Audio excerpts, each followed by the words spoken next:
So here with me today I've got the Kral Arms Puncher Breaker. This was supplied to me by my new sponsor, which is Jane's Fish and Tackle in Wellington. So this rifle is for sale. It's £425 from them, so if you want to give them a call, I'm sure they'd be more than happy to sort you out.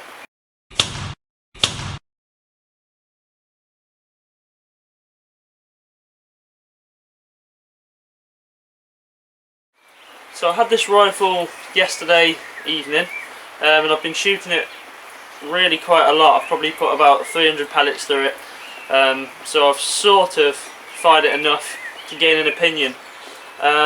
What do I think about it? Well, to be honest, I really like it. Starting from the butt to the fore end, we've got a really nice rubber butt pad. It's not adjustable, which would be nice, but the rifle comes up lovely, and it really doesn't need to be adjustable. Moving a bit further forward, we've got an adjustable cheek piece here. This is so you can get your eye relief to the scope just perfect for you. So I've set it a little further back than when it came. It was just flush with the magazine housing when I got it. So I've moved it back just a few mil, and that for me gives perfect eye relief. It's not all that often you see cheek pieces on bullpups. Usually it's on hard metal, such as the head guns. So it is nice to have just a bit of a rounded edge to put your cheek on. A big point on this rifle is the adjustable power, and they can adjust it from 12 foot-pound to 6 foot-pound.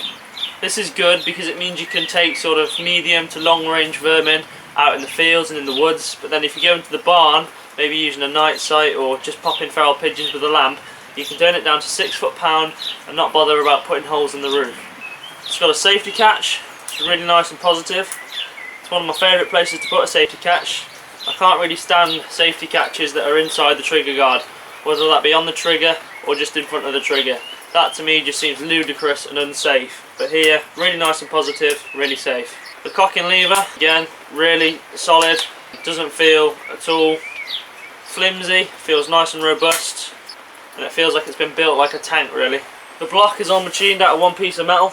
It's really solid. Looks like it could take many years of wear and tear and abuse in the field. The stock is plastic. Although I'm not the biggest fan of plastic stocks, this is really nice. It feels pretty solid in the hand, and it's the sort of stock that you really wouldn't bother about chucking in the boot of your car, dragging through the woods, scraping on sticks.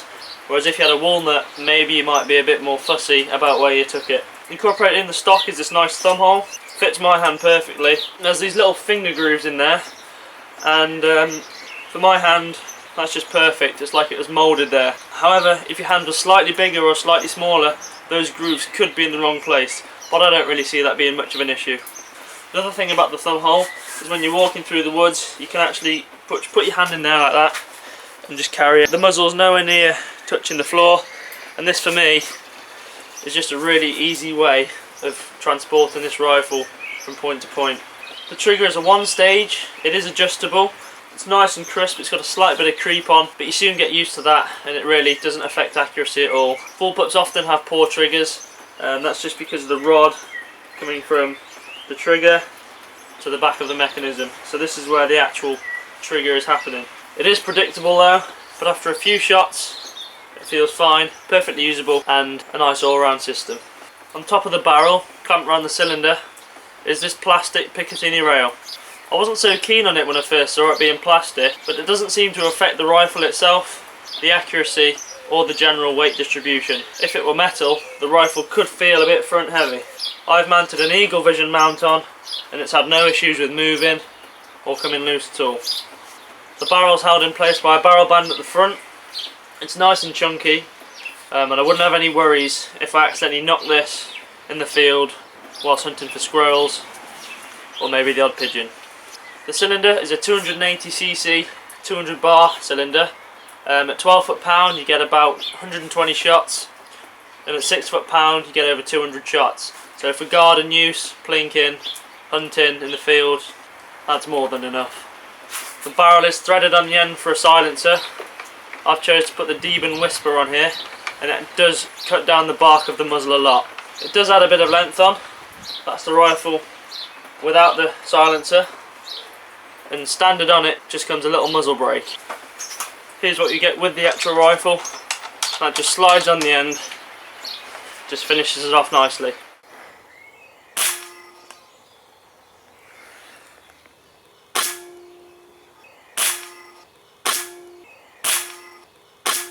Another thing with this rifle is you do get this compartment here which allows you to put in a spare magazine. I wasn't really all that keen on it at first, but having used it in the field it's really handy. Once you've used that magazine up, you just take it out, take out your spare one, put in your used one, cock, put your new magazine in and you're away. Another 12 shots without having to faff around with pellets and having spare magazines in your pocket and in your kit. So I've changed my mind on that and I do like that feature. It feels solid and not like it's going to snap off at any point. Filling's very straightforward. We're going to go upstairs now.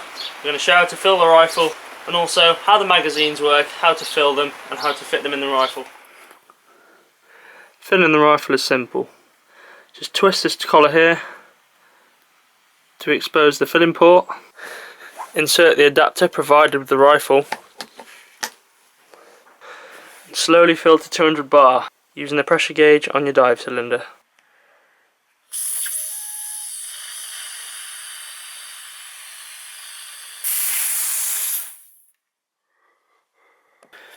Here are the two magazines provided. To fill, wind the magazine the way the arrow shows. You'll feel the tension there, so it wants to spring back. Just clips in place. Get your pellet. These are 5.51 air arms fields. Once that first pellet's in, it keeps the spring from rotating backwards. There's 12 shots in here, which should be more than enough on most occasions. To insert the spare magazine, you just push this button here. The flap comes open, flat part of the mag goes at the top, and the magazine just slides in there. To insert the magazine into the side of the rifle, you need to first cock it. And then there's a little groove on the side, goes in this way. You've got to line that groove up, as you can see there, line it up with a lug embedded in the block, and then just push in. Slide the bolt forward, put the safety catch off, and you're good to go. So what we're going to do now is take it into the field, do some accuracy testing. I've shot a few times with it just now at 15 yards and it's putting pellet on pellet. That's using the air arms fields. Now 15 yards isn't really a great test of a rifle, but that's all the range I have at the minute. I'll be going over the field later this afternoon. But just to give you an idea of the accuracy that this is putting out at 15 yards, I've got the scope cam on and I'll just put a few groups down just as a little taster. But I've really got some high hopes for this rifle and I'm hoping that it'll be a real winner. And for the price of £425, it is one of the cheapest bullpups on the market right now. So I've got a magazine, I'm just going to empty it into that target box down there using the scope cam, so we'll see how we get on.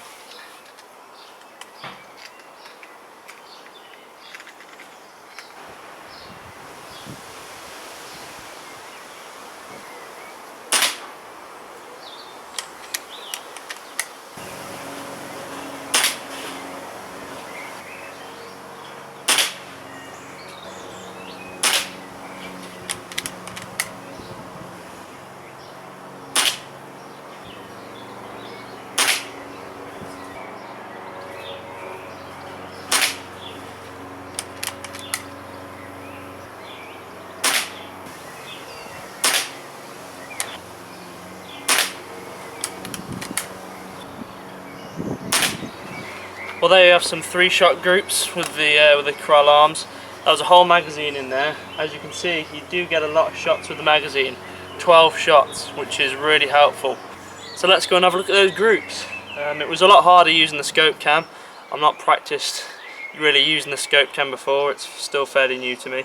I felt pretty shaky, but even so, I think the groups all under a 5p piece. Well, here we are then at the target.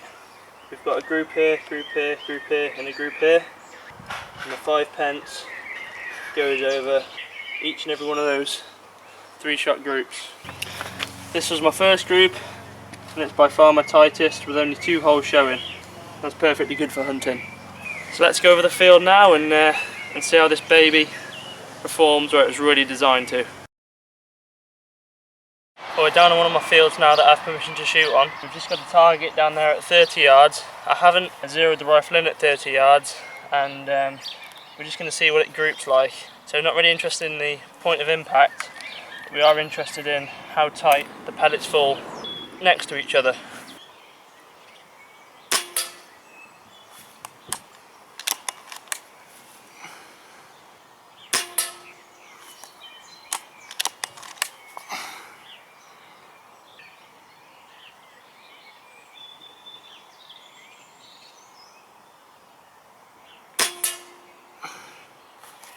High that one. Now we're going for the bolt. There you go. So we'll zero it in now using that, and then we'll do a real 3-shot group at the at one of the dots. So there's the target 30 yards now. I'm just going to have a look at what sort of group we can put out. The side pitaway says 1 can be a fluke, 2 can be really lucky, but 3 is matter of fact.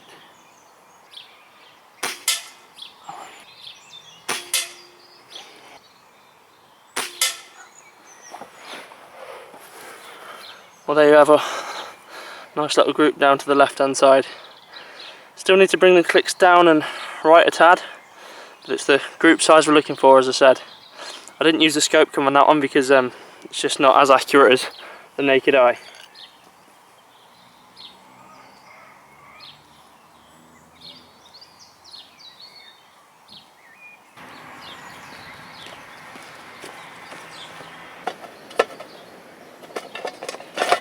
Well, we've got the card here from that 3-shot group. That's just where I was sighting in without using the scope cam, and yeah, compared to my fingernail, you can see that is absolute, well, it's just precise really. If that's not reference enough, we have got the standard test of the 5p, 30 yards, 3 shots, just absolutely gone. So now what I'll do is I'll zero at, let's say, 27 yards, and I'll really stretch the range and see what this rifle can do a long way out. So 40 yards, 45 yards. Let's have a look. So I've got the target out at 45 yards now. Show you where he is. There you go, 46 yards. So we're a fair distance out. So again, we're just looking for group size because there is a bit of wind, believe it or not. There always seems to be wind. Doesn't matter where you go or when. Let's see if we can put a nice little 3-shot group in. There is a bit of wind, so any side to side movement will be wind.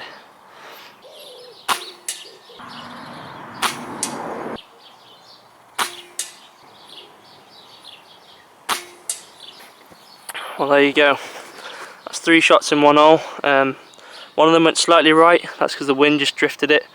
Just picked up as I pulled the trigger. If you look over here, the trees are moving a fair bit from the breeze. Okay, so here's the 45-yard group. There's the first set of 3 shots we took. Not as good as I would like, but it was windy. Wind could have been lifting the pellets. That could have been me.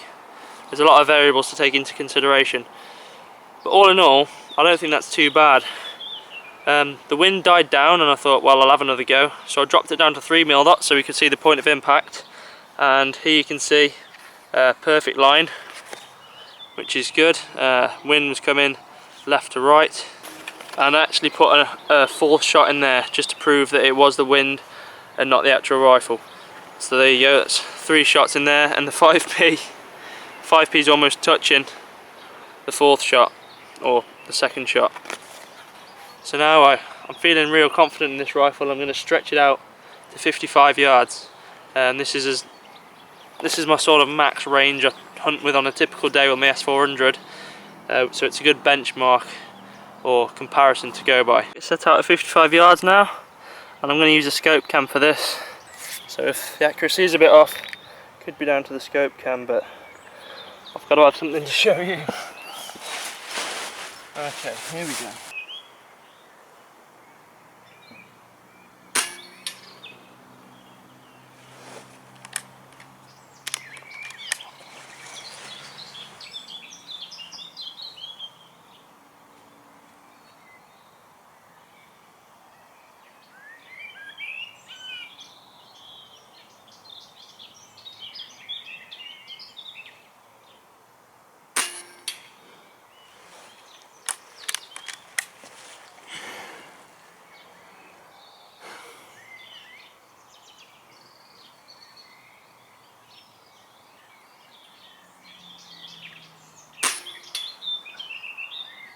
That's a pretty nice little group there. I'm happy with that. 3 shots at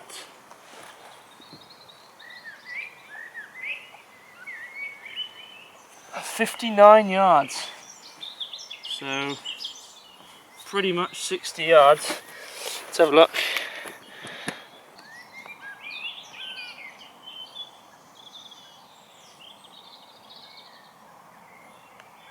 "59 yards. Absolutely brilliant." Let's go and have a look at the results. Well, here we are then. 3 shots under my thumb at pretty much 60 yards. Dead in line. The wind dropped just as I was taking these shots, which was pretty good for me. Let's get our point of reference out, if I haven't lost it, which I think I might have done. Oh wow. Take a look at this. It nearly covers all 3 shots. 60 yards. That is some accuracy there. So, as far as accuracy goes, with that rifle I would say spot on. Manoeuvrability, spot on. We'll also put it over the chronograph, see what it's putting out, although, to be honest, if it's putting out 3-shot groups just over the size of a 5p piece, it doesn't matter what it's saying over the chronograph. Even if there's 50 feet per second difference and it's doing that, it doesn't matter. So, proof's in the pudding. So we're just at the back of the shop now. This is where the chronograph is. We're just going to put 10 shots over just to see what sort of consistency we're getting from this rifle. We're going to try it at high power first, 10 shot, then we'll drop it down to 6 foot-pound and see if there's any differences in consistency.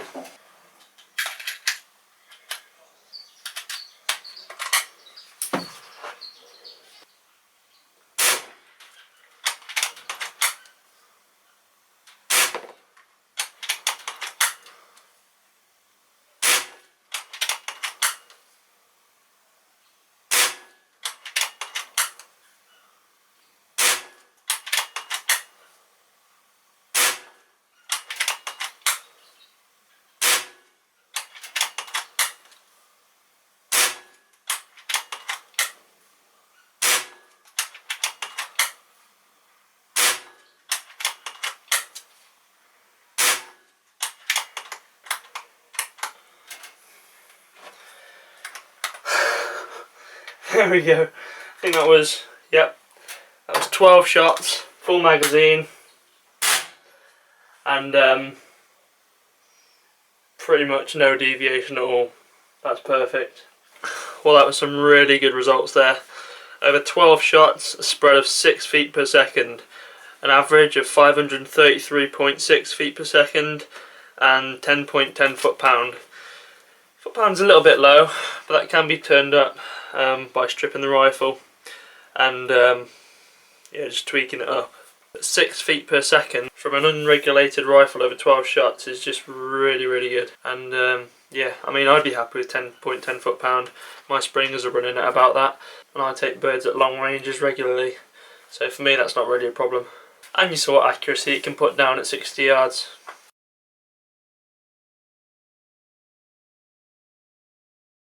So you've seen what it's like in the field now. What do I like about the rifle? I like how short it is, I like how compact it is, I like how easily pointable it is, how you can fit it in your car without any problem at all, manoeuvre it out the window, take out pigeons, perfect. I like how accurate it is. I like that you can put a 5p piece over a group at 60 yards. I like the 12-shot magazine and pretty much everything else about this rifle. What don't I like about it? Well, the name's one thing. The Kral Arms Puncher Breaker, it doesn't really roll off the tongue. I really think they could have put a bit more effort into the name and made it just a little bit more appealing. Other than that, I think this is a really nice rifle. I'd definitely look seriously at getting one of these if I was in the market for a new Bullpup, because it just ticks all the boxes. It's affordable, it's accurate, it's compact, and it looks pretty good too.